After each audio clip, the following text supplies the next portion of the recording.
अस्सलाम वालेकुम। आज की वीडियो में हम बात करने वाले हैं ऑर्डर के बारे में। इससे पहले हमने प्लानिंग में ऑडियंस को देखा, फिर उसके साथ साथ हमने पर्पस को देखा, फिर आपके कंटेंट को देखा। कंटेंट में हमने डिफरेंट चीज़ों को देखा, मैसेजेस को, वॉल्यूम को, रेलेवेंस को। अब हम बात करने वाले हैं ऑर्डर के बारे में। ऑर्डर क्या होता है? ऑर्डर, इसमें वो वाला ऑर्डर नहीं है कि किसी बात का किसी को हुक्म देना, ऐसा नहीं है। ऑर्डर का मतलब है एक सीक्वेंस, एक लॉजिकल ऑर्डर आपका, आपकी अरेंजमेंट जो होती है। ठीक है, इसमें ऑर्डर का मतलब ये है। Orders presented in the message must be arranged in a logical order. ठीक है, एक सीक्वेंस में अरेंज करना है अपने ऑर्डर को, यानी अपने कंटेंट वगैरह, जो आप आइडियाज, जो फैक्ट्स एंड फिगर प्रेजेंट कर रहे होते हैं ऑडियंस के सामने, या अपने मैसेजेस को। Logical progression of ideas provides balance for the readers and help them understand the main points. Logical progression of ideas, देखे ना, एक जो बिल्कुल परफेक्ट सीक्वेंस में जो आइडियाज दिए जा रहे होते हैं, प्रोवाइड किए जा रहे होते हैं, वो एक बैलेंस की शक्ल में रीडर्स की मदद करते हैं कि आप इन मेन आइडियाज को इस सीक्वेंस में समझ सकते हैं, ताकि उनको बात अच्छे से समझ आ जाए।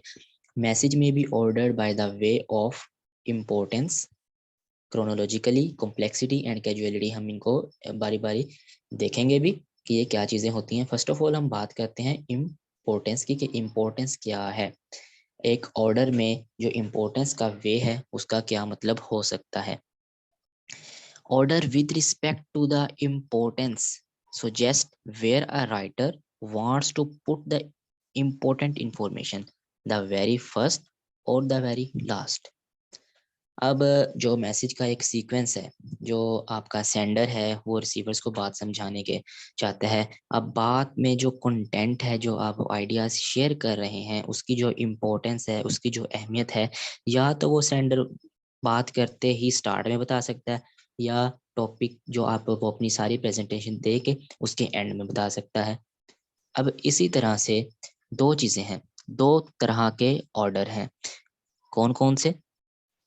एक है आपका डिसेंडिंग ऑर्डर, एक है आपका असेंडिंग ऑर्डर। अब ये क्या होता है, तो इसका फर्क समझ लें। डिसेंडिंग ऑर्डर है कि जो मेन आइडिया है, जो मेन मैसेज की जो इम्पोर्टेंस है, उसको लास्ट में बताया जाए। ठीक है, यानी जो आप देखें ना, इम्पोर्टेंस क्या है किसी भी मैसेज की, उसका आउटकम, प्राइमरी मैसेज होगा ना, उसका कंक्लूजन। इसकी मिसाल मैं ऐसे देता होता हूँ। पहले हम इसको रीड कर लें, फिर इसकी एग्जांपल देता हूँ। This has the benefit of getting the primary message out and grabbing the recipient's attention. यानी मेन मैसेज पहले बता दो, और जो सुन रहे हैं ना, उनकी अटेंशन हासिल कर लो। कैसे? इसकी एग्जांपल ना,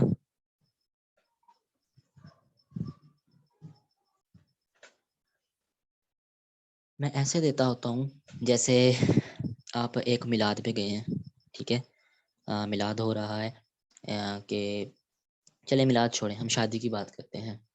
आप लोग वलीमा सेरेमनी पे गए हुए हैं। अच्छा, अब वो ना है कुछ ऐसे, आपको खाने की भूख बहुत लगी हुई है, और आप चाहते हैं कि पता चल जाए खाने में पहले है क्या। ठीक है, यहाँ पे आप एज अ गेस्ट गए हैं, और उधर से जो इंतज़ामिया है, वो आपको खाना प्रोवाइड करेगी। तो आपको ना कोई आके बता देता है, यार आज वहाँ पे मुर्गा पका है, बिरयानी है, चिकन पकोड़ा है, कस्टर्ड है, चाय है, कॉफ़ी है, ऐसी ऐसी चीज़ें। आपका तो भाई वैसे ही अटेंशन बढ़ जाती है खाने की तरफ, शादी की तरफ, वलीमे की तरफ, क्योंकि आपको मेन जो आइडिया है, जो पॉइंट है, यानी खाने पीने वाला, वो पहले पता ही चल गया है। अब आप ज़्यादा उसको मन बना के बैठेंगे जी खाएंगे। ठीक है, ये तरीका होता है। ठीक है, ऐसे मैं फ़नी एग्जांपल्स देता रहता हूँ ताकि समझ अच्छे से आ जाए। ठीक हो गया। अब ये है डिसेंडिंग ऑर्डर। डिसेंडिंग होता है नीचे, नीचे से ऊपर की तरफ। ठीक है, असेंडिंग ऑर्डर होता है ऊपर से नीचे। अब आप कहेंगे कि सर नीचे से ऊपर जाना है, लेकिन मेन बात पहले बता रहे हैं, ये क्यों, ऐसा क्यों? तो यार देखो ना, डिसेंडिंग ऑर्डर का क्या मतलब था, नीचे वाली चीज़। आप देखें ना, कुछ बातें ऐसी होती हैं, पहले सारी बात बताई जाती है, जो फिर कंक्लूजन निकलता है वो एंड में बताया जाता है। क्योंकि अब एंड वाली बात पहले बता दी है, नीचे वाली बात की ज़्यादा अहमियत हो गई ना अब। क्योंकि अब देखें ना, आप वलीमा सेरेमनी पे गए, अब आपको नहीं पता कि खाना क्या है, ये वो, आप जाके बैठ गए, 1 घंटा इंतज़ार किया, गेस्ट वगैरह आए, फिर आप बैठे, फिर खाना आया, ठीक है, वो आप खा के आ गए। लेकिन जब अगर पहले ही मेन बात का पहले ही पता चल गया है कि भाई खाने में ये कुछ है, आप तो नीचे वाली चीज़ पहले पता चल गई है आपको, ये एक एग्जांपल हो सकती है। नेक्स्ट हम चलते हैं अपने असेंडिंग ऑर्डर की तरफ। असेंडिंग ऑर्डर क्या होता है जी? असेंडिंग ऑर्डर इस पहले पढ़ लेते हैं, फिर इसकी भी एग्जांपल देते हैं। This approach has the benefit of building suspense, create कर देना, बिल्डिंग सस्पेंस या creating suspense and constructing a persuasive argument through its conclusion, waste making the most important and memorable point at last। जो most important जो main idea आपका होगा वो last में पता चले, लास्ट में बताया जाए। अच्छा, अब इसकी एग्जांपल कैसे हो सकती है? इसकी एग्जांपल एक क्रिकेट मैच के थ्रू भी हम ले सकते हैं, एक ये शादी की तरह भी ले सकते हैं। क्रिकेट मैच की तरह किस तरह लें? अब ऐसे तो नहीं है ना, लाइव मैच दिखाया जा रहा है, अब आपका ये तो नहीं पता जीतना किसने, ये पहले तो पता नहीं चल सकता भाई किसने जीतना, ठीक है। या ये तो नहीं पता चल सकता आज ये पाकिस्तान टीम में बाबर आजम कितनी स्कोर करेगा आज, पहले तो नहीं पता चल सकता मैच से। मेन पॉइंट आपको पहले तो कोई भी नहीं बता सकता, ठीक है। वो तो सिर्फ अल्लाह को ही पता है ना क्या होने वाला है।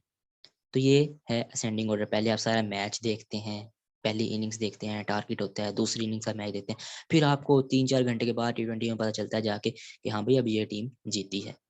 तो जो मेन मेमोरेबल पॉइंट है आपके लिए, जो मेन फोकसिंग पॉइंट है वो लास्ट में हुआ ना, तो ये है इसकी एक एग्जाम्पल।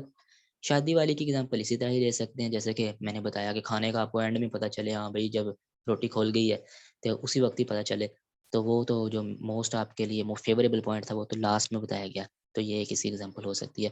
होप सो क्लियर हो गया होगा। ना समझ आए कमेंट सेशन में दोबारा पूछ लेना, ठीक है। उसके बाद हम चलते हैं जी क्रोनोलॉजी की तरफ। क्रोनोलॉजी क्या होता है? बिल्कुल ईजी है, शक्ल से मुश्किल लग रहा है लेकिन है ईजी, ठीक है।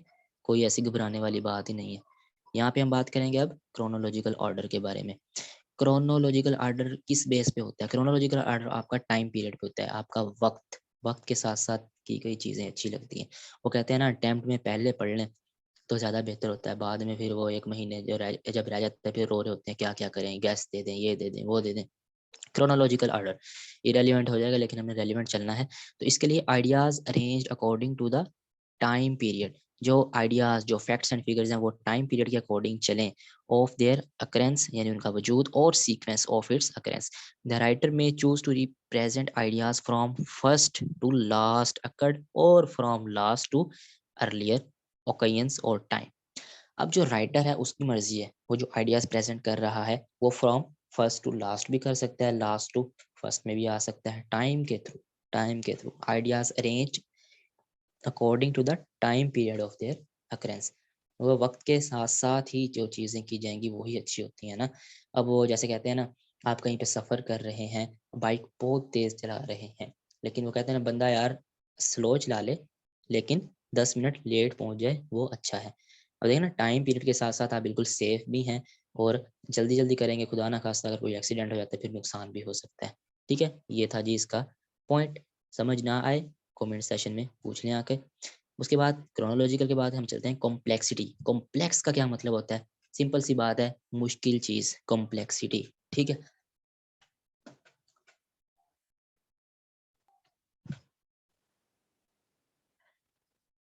यहाँ पे हम बात करेंगे कॉम्प्लेक्सिटी की, यानी कि मुश्किल तरीन जो आपके इसमें इसका मतलब हो सकता है, ठीक हो गया।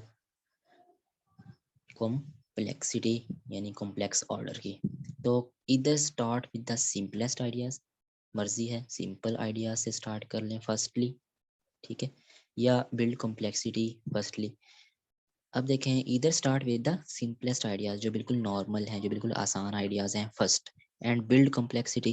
पहले सिंपल आइडिया से जा रहे हैं, फिर आगे आगे जाकर थोड़ी सी कॉम्प्लेक्सिटी, कॉम्प्लेक्स लेवल बढ़ाते जाएं, डिफिकल्ट लेवल बढ़ाते जाएं। और अल्टरनेटिवली इसी के बरअक्स start with the most familiar areas first. जो most favourable, most important, most familiar areas हैं उनको पहले बता दें, टू बिल्ड ट्रस्ट अपनी ऑडियंस के सामने, ताकि उनका एतबार, यकीन आप पर बहाल हो जाए, कॉन्फिडेंस आ जाए बिफोर इंट्रोड्यूसिंग न्यू कंसेप्ट। देखें ना, कुछ चीज़ें होती हैं न्यू, कुछ चीज़ें होती हैं बहुत मुश्किल, ठीक है। अब जो आप आइडिया पेश करने गए हैं अपने ऑडियंस के सामने, जो उसका मोस्ट फेमिलियर पार्ट है वो आप उनको पहले बता दें, ठीक है। इस तरह से ऑडियंस आपकी बात की तरफ तवज्जो भी देगी, कॉन्फिडेंस भी बढ़ जाएगा आपका, और उनका ट्रस्ट भी होगा कि ये बंदा अब ठीक ही बात करेगा। बिफोर इंट्रोड्यूसिंग न्यू कॉन्सेप्ट बताने से पहले, ठीक है।